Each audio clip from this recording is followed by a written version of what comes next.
Are you ready to explore the exciting tech world like never before?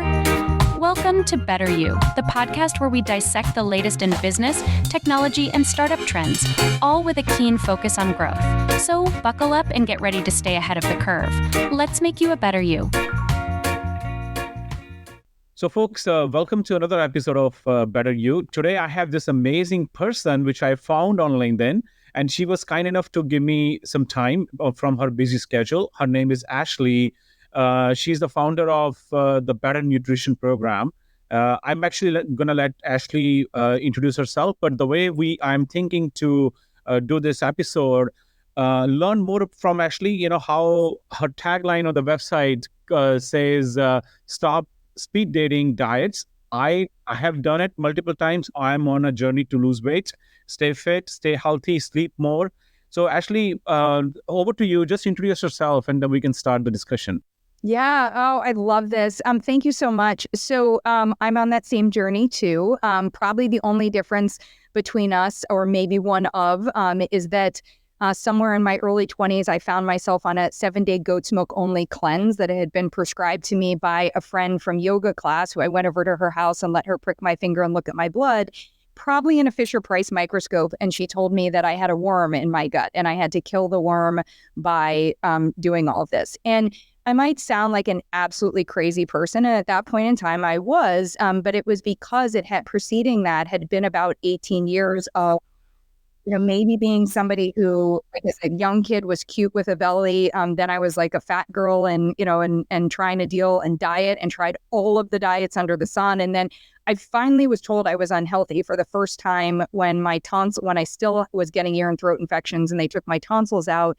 And it wasn't until after the goat's milk cleanse that I, which by the spoiler alert didn't work, that I found out that my digestive system had been just didn't have what it needed to run better. I had been on tons of antibiotics as a kid, and my genetics and other experiences, other medications, living in 1980, 1990 at that time period, all of these things were setting me up for failure, really on a weight health journey. And so going through that and figuring it out myself, which originally I thought was just a digestive journey, and I've learned more is really overall weight health, was huge for me. And it took me from a career where I was advertising sugared cereals and hair color to becoming one of the country's leading dietitians and going all the way to, DC and the government and trying to create change there and realizing that wasn't going to happen. And finally starting my own company to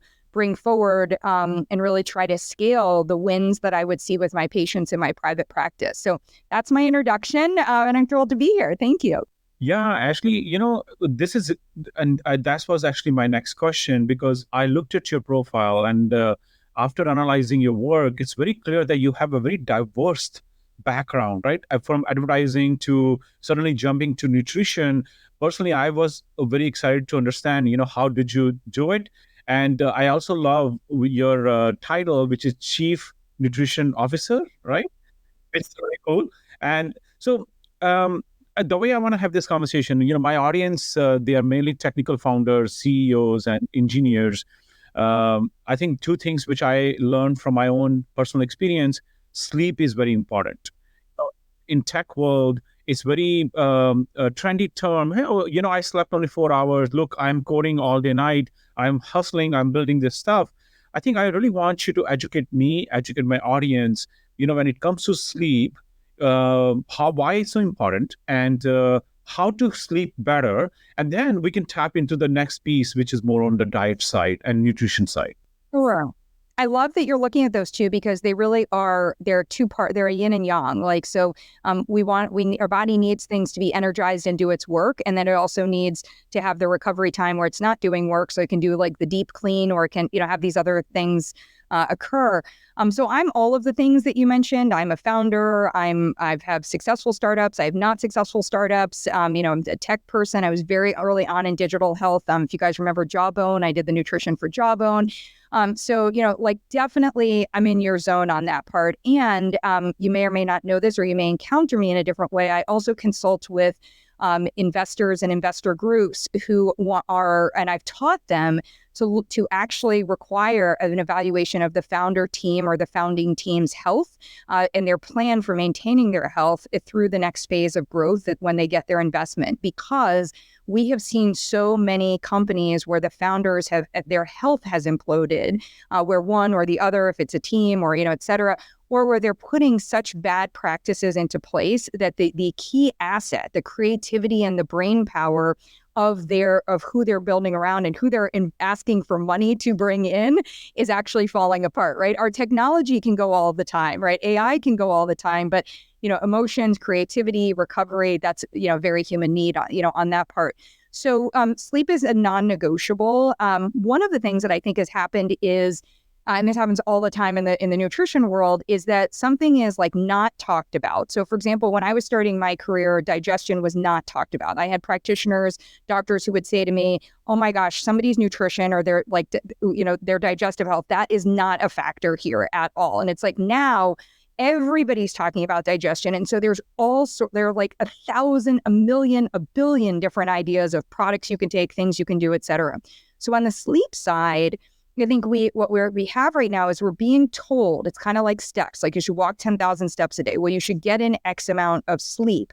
But the real question is how, or the other part of it is, why am I not getting in the quality of sleep? Like, why can't I construct my life in a way where sleep can actually be valued in the way that it should be valued? And I had a great conversation, be a little argumentative. I always joke, I'm not passive aggressive. I'm just straight up aggressive. And so I was talking to someone and they were giving all of these, like it was a sleep conversation. He's talking really great stuff. Like your room needs to be cold. It needs to be dark in there.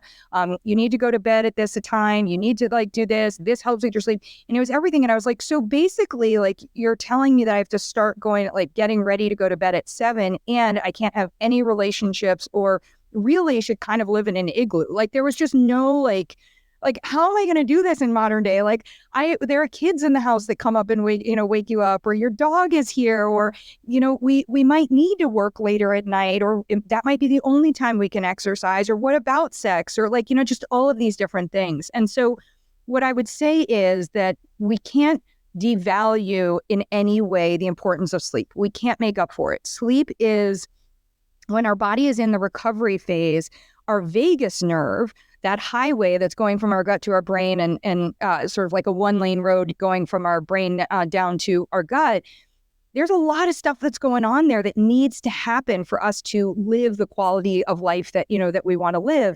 And so these things need to be turned off. We need to be in the rest and digest state. So what we need to do is we need to figure out for each of us why that isn't working. So that means evaluating. And so if you're a founder and you're saying like, okay, I have certain goals, and as a result, like I've got to get more work done during the day. Maybe what you're missing is that you need it's like the who, not the how, right? That we all know, like you need someone else to come in. Like there's something, like you can't actually do all of that, because if you keep pushing, you're not going to be well enough to do X on this part. So one of the things that I do with founders is we pull apart your sleep and we look at what isn't happening for you.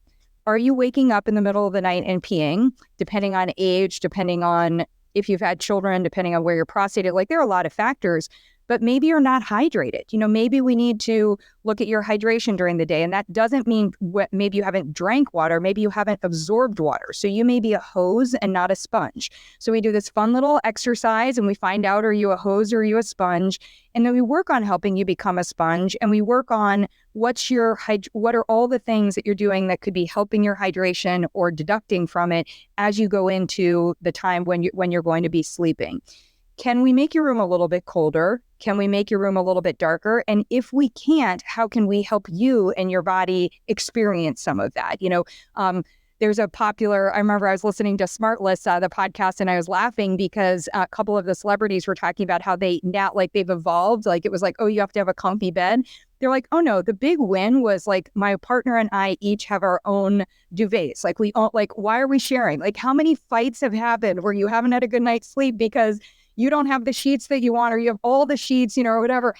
Why can't we just, we don't have to create separate beds, but we could, create or maybe we do need separate beds. Maybe somebody really can't address their snoring right now and we need to work on that.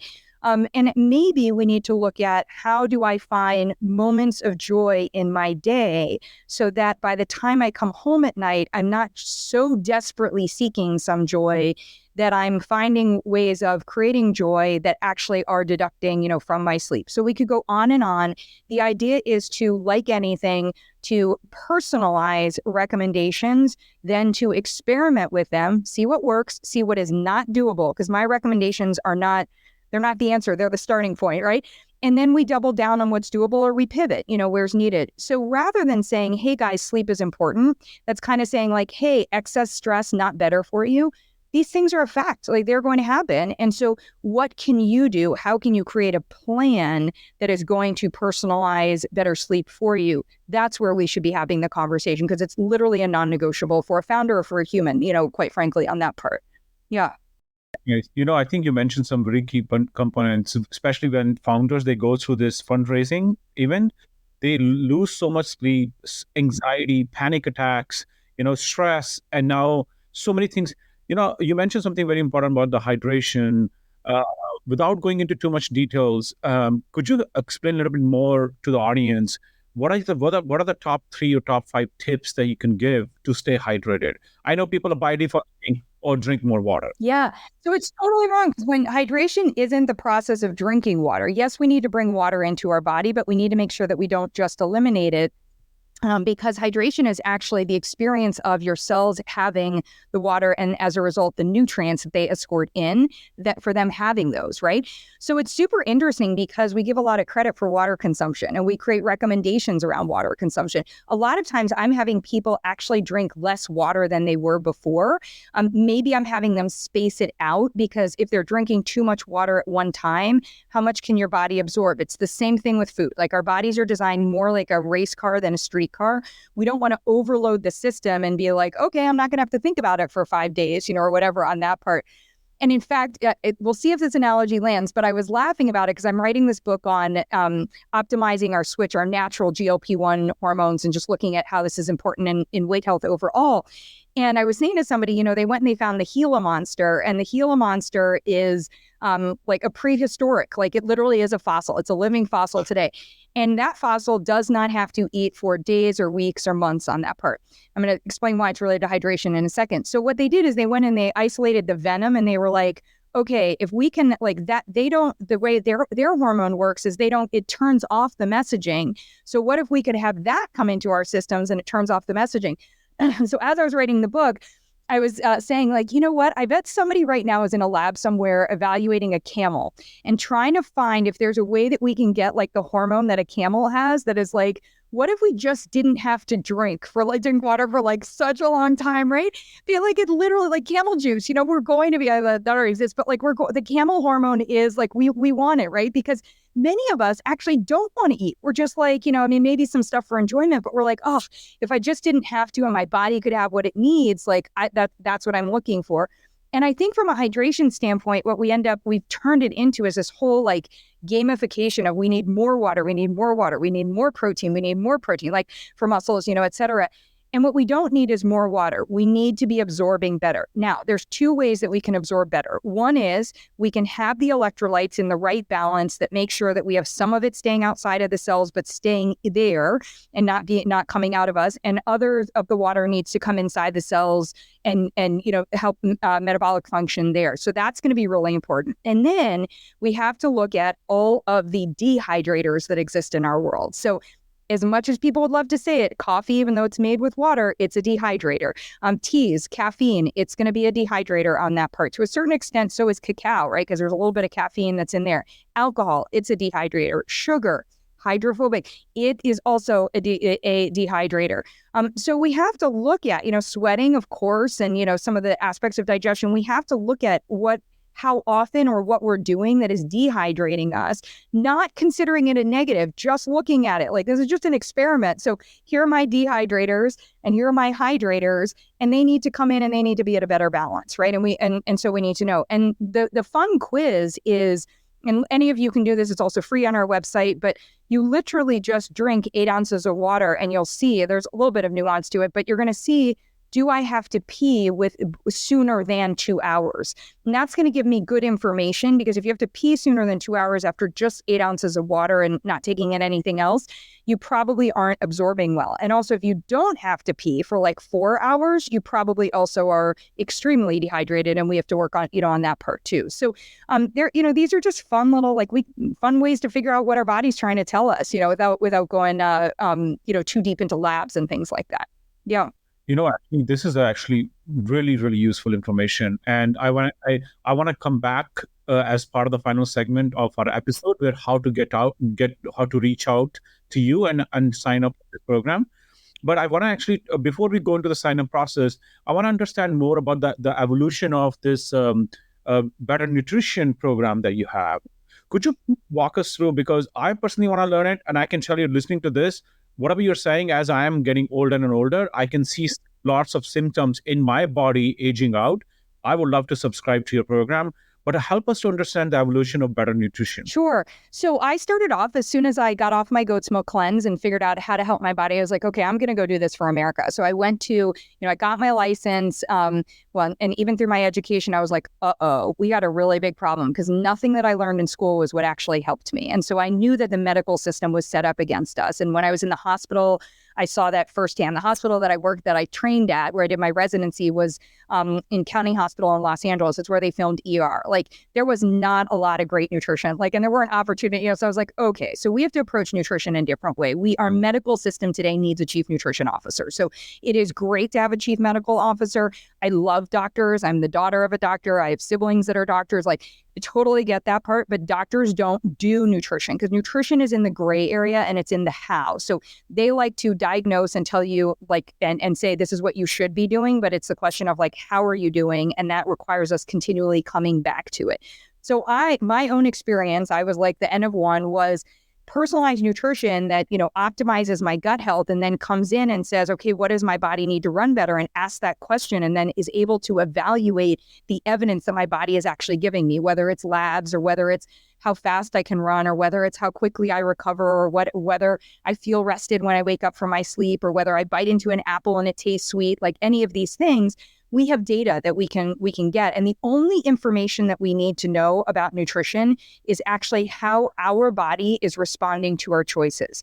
That's really important, because one of the things that so many people are suffering from today is infobesity. They're just going out and trying to learn and learn and learn and learn about nutrition. And that makes you feel like there's a right answer. There is literally no right answer, not even the one that I just gave you. The only right answer is, hey, when I try this, I get the outcome that I'm desiring in my body. And oh, by the way, I'm able to keep trying this, and I continue to get those outcomes. So when we look at it that way, I came around and I was like, okay, I'm going to be, and it was this incredible, I had a super robust private practice. I worked around the country, around the world, a lot of that. I did reality TV shows. I worked in government. And I was trying to figure out, how do we bring this personalized, why are the dietary guidelines the way that they are? Why is nutrition not taught here? Why is nutrition taught this way there? There's so many things that we have to, what's on a school lunch menu, all of these issues. And what I came back to was, we need to make it easier to be able to do this personalization. And then we have to teach how to do that personalization. So remember, I'm a startup, I'm an entrepreneur, et cetera. So I sort of left the world of my own practice and writing books and spokesperson work and TV, and helping product, with product development and all this stuff. And I started this company to basically create tools that make it easier for us to do personalized nutrition. So all these games and experiments, I call them experiments, that I've created. Instead of saying hey, take a magnesium supplement, why not do a quiz that evaluates whether or not what you need from a magnesium standpoint? It looks at foods, it looks at supplements, it looks at, your bowel habits, your body habits, your exercise. You have to ask a lot of questions, and then you come in and say, okay, here's the recommendation. So I created those. And I started selling it to practitioners. And the hard part about practitioners is they want to do all of this, but they are just not set up to do all of this. And I was not set up to work with each practitioner at scale to help them be able to do all of this. So instead, I left and I started working for University of California at Irvine as the nutrition director and teaching this and using our tools there. And we created the Better Nutrition program. We pivoted to direct to consumer. And we said, let's either meet someone where they are online or through this way, and you can come this way. Or we also partner with employers and with companies that provide that where they're trying to sell a weight health solution. They want to help us either improve, our body composition or our cholesterol, or they're looking at your whole health on that part. We come in and we provide the personalized nutrition there. So some of you may have access to us through partnerships that are built into, other entities. Places like if you're going to go get your labs drawn and they tell you what the lab results are, you now need to know, okay, so what does that mean for what I'm actually supposed to go do, right? And so a lot of these partially personalized solutions are stopping. They're making very bold claims about what they're able to offer, but they can't take you to the finish line. We're the how, we're the implementation, the intel inside that takes you to the finish line. You just made a very good point, because when I get my lab results, I look at them and I call my doctor Kaiser, and then he or she will explain me some stuff. But for me, what do I do next? What do I need? As you said, how part, right? How can I improve those negative results, or the results showed up? So, it comes to the point. So let's say I'm in a situation where I have to present, I have to go to a VC meeting, investor meeting, whatever it is, or important client. I am me alone. What are the things that I can do, like to just detach and then just stay calm, and then figure out a way to eat something, drink something to calm myself down? Because I've seen many doctors getting anxiety attacks before the presentations. Yeah. And one of the things I'm known for, you can go back, but I was the, In Style magazine and People magazines, like Hollywood Dietitian, here's how Ashley gets her clients red carpet ready. And what I would always say is, I don't get them red carpet ready. I keep them red carpet ready. So as a founder, one of the best things that you can do, and that's also why we make our services really affordable, is you can come in and you can work on your health, and you work with somebody that understands that you are a founder trying to stay healthy. You're not going to be a founder forever, or you are going to be the founder forever, but you're not going to be in this current state. I say this to myself all the time in the mirror. You're not going to be in this current state. I'm a perimenopausal 50-year-old woman being like, what was I thinking? I should have done this at 30, that kind of thing. So you turn around, you're like, you're not going to be this way, but you need someone who can meet you where you are and make sure that what you're doing right now is not increasing your risk of more of disease or poor health later, but also is addressing anything that could be keep you from being your best right now. So I think that's really important. If you want to super wow an investor, you come in and you let them know that part of what you are doing is investing in your own health, and you're clear about that. So I'm able to deliver on this because I have these boundaries, and because here's what I have from a nutrition plan standpoint, et cetera, on that part. So I think that piece is really important. The reason I talk about staying red carpet ready on that piece is that we do want to make sure that we are able to, in the moment,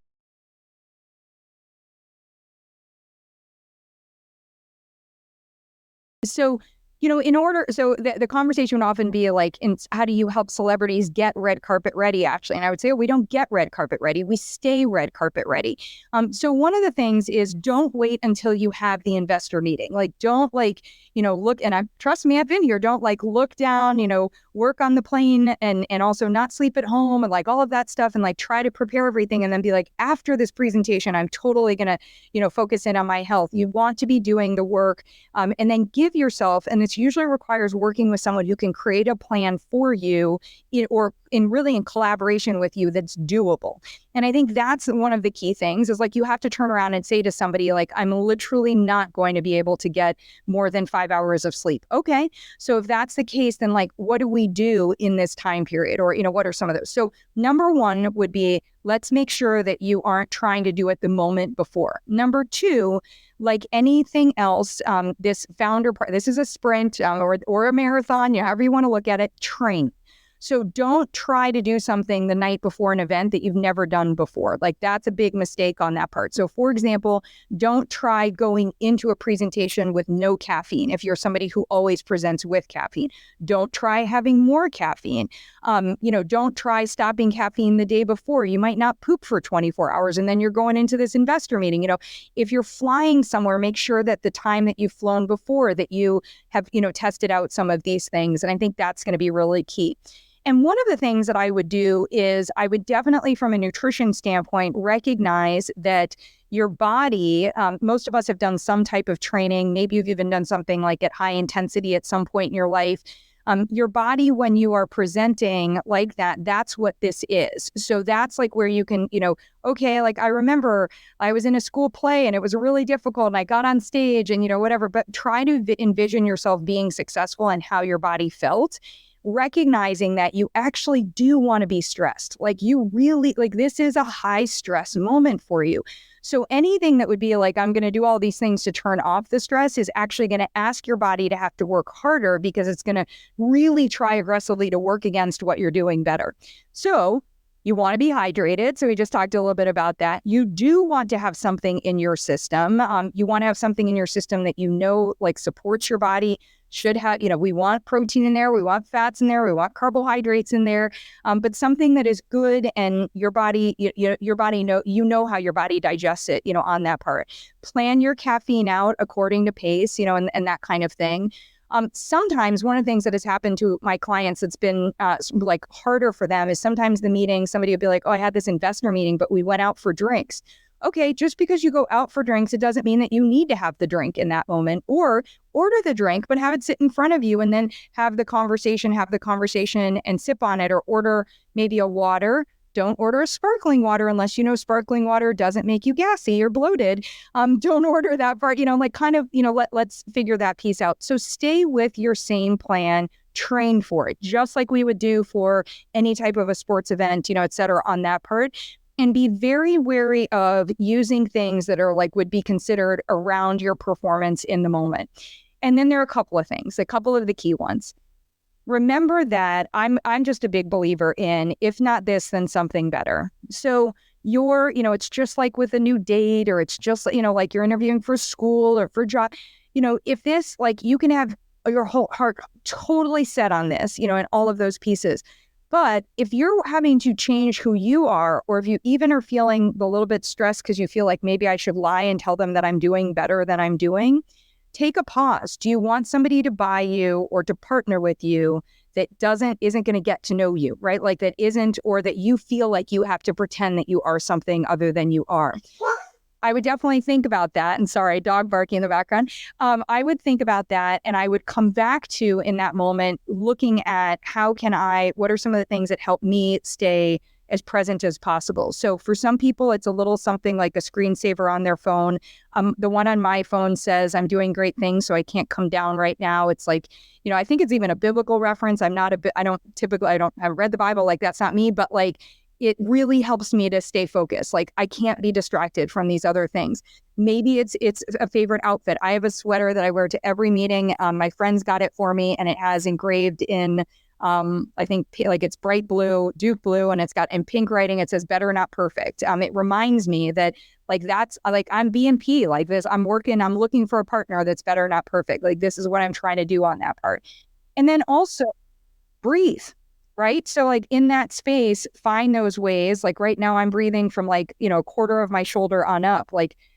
Have I tapped into my belly for a moment? And usually when we do that, that's when the smile comes out, a little bit of the laughter, that kind of thing. So there are so many things. I also wouldn't just take it from me and hear right now, this might be impetus here to say, ooh, I need a coach like that.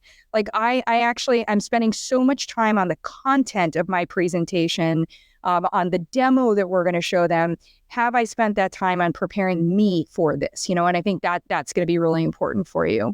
And then just chance, favors the prepared. Yeah. Ashley, before we go into the final segment of this episode, how to reach out to you, how to sign up for your program, I want to actually ask you a personal question.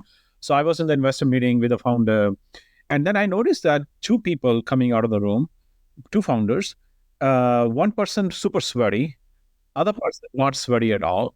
And then, me being weird, I just asked them, I said, man, why are you sweating so much? And the other person, what is that reaction of the body? Same room, just same condition. Some people sweat, some they don't sweat. What is that reaction if you know by? Yeah. So a couple of things. First of all, asking people why they're sweaty, you were asking in the most honest, I love that. And I'm sure they got that part from you. It can kind of be like asking someone their age, or looking at their belly and being like, are you pregnant? So I will just say this, like, especially for women, but also for men, because you go through this with hormonal changes. When we go through hormonal changes, we might be trying everything under the sun to like not be sweaty, like literally might have had a hot flash, or there might be, something in that moment, right?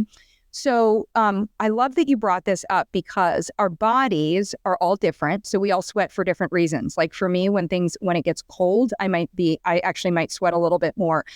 So that might be different, than somebody else on that part. They may have overeaten. They may have eaten something. They may have literally been sitting through that presentation so worried that they have got to get to a bathroom, but not wanting to be rude to you and knowing this was a really important moment for you, that they are trying to just get through it. And they're like, oh my God, I don't even want to talk to you right now. I need to get into the bathroom. So there are a variety of things. They could be adjusting a medication, and they're going to have to say to their doctor, it was so embarrassing. Like, this medication wasn't adjusted right. Like, I'm not at the right dose because I'm sweating, like that kind of thing. So there are a variety of reasons. Remember, the body is sweating too because it's always trying to calibrate and stay at a better temperature. And it may also be that's part of the excretory system. So it's trying to, get to eliminate. So it might be part of like impaired elimination, or, trying to do that metabolic activity. They might be on a GLP-1 all of a sudden, whatever it is, like there's all sorts of stuff. What I would say about that it reminds me that I think is such an important thing for us to keep in mind is that I always talk to my patients who are working on body composition changes, especially when they're trying to lose fat. And I worked for a long time with bariatric patients. And the conversation would be, remember, when somebody is talking to you about your weight loss, what they observe in you, what they're seeing, their reference point is always themselves. We are so self-focused as humans. So what's interesting is when somebody is sitting in the room and hearing something, or you're talking about something, or any of these different things, remember that everybody is going through their own experience, and they're taking in like different pieces and thinking about things. Like somebody who's listening to this right now may really have sparked to one of the pieces of the conversation, and they're really thinking about, oh, that's why this didn't work for me. I'm probably a hose. I'm not a sponge. Like, this makes sense to me. So we also have to remember too that, we're so personal, and so should our healthcare on that piece, that whenever we are in a room with an investor, that we are there, what their experience is just theirs. Like, we have no idea, in that way. And until they tell us, and unless they are really honest in telling us, we're actually not going to know, what their experience was.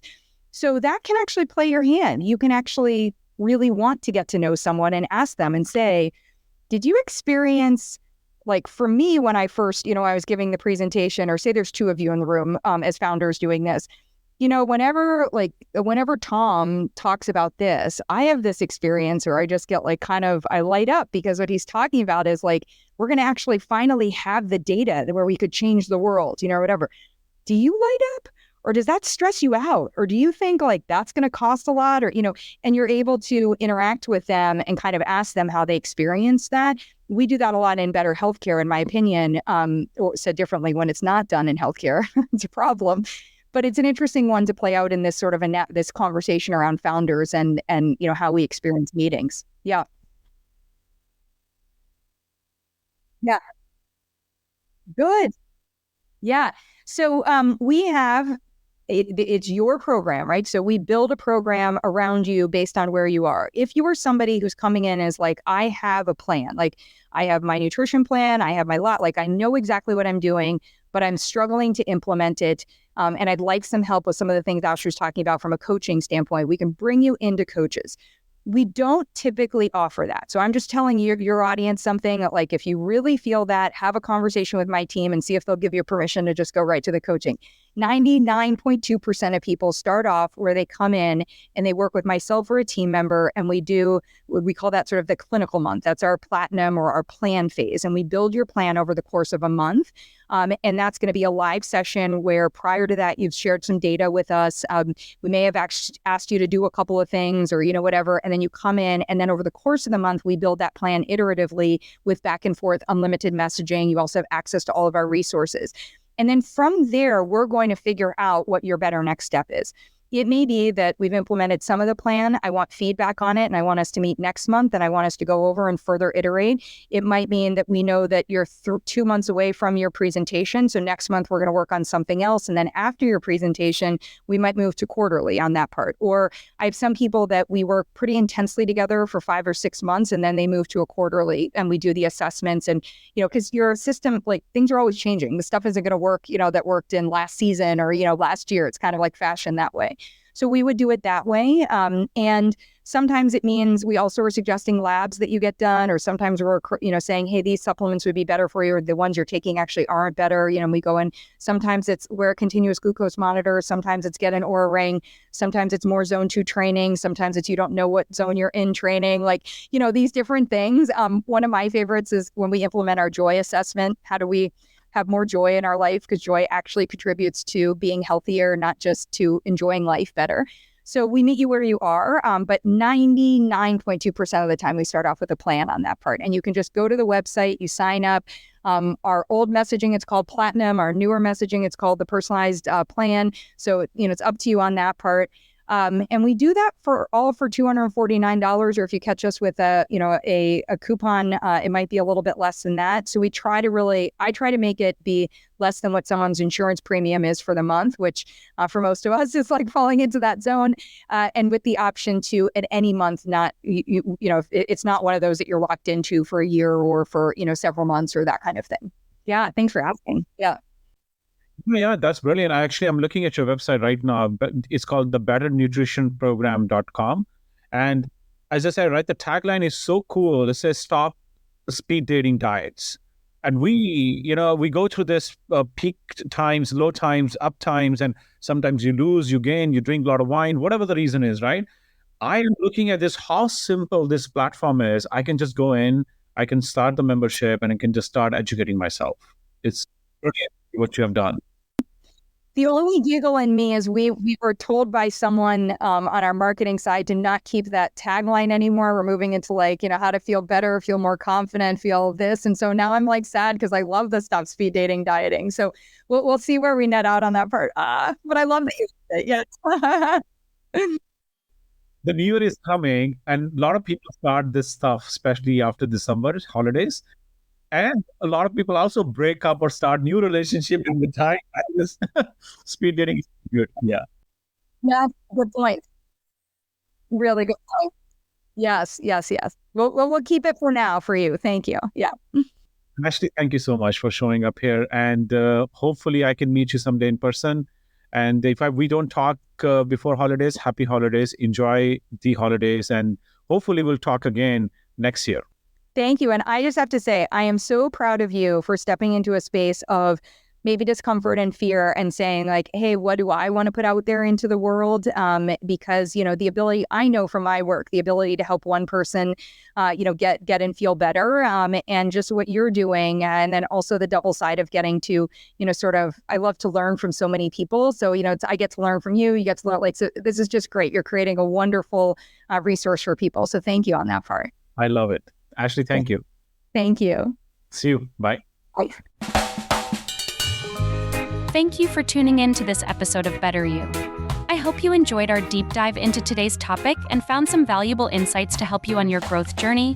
If you liked what you heard, be sure to subscribe to the podcast so you never miss an episode.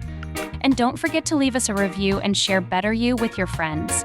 Together, let's continue exploring the exciting world of tech and business.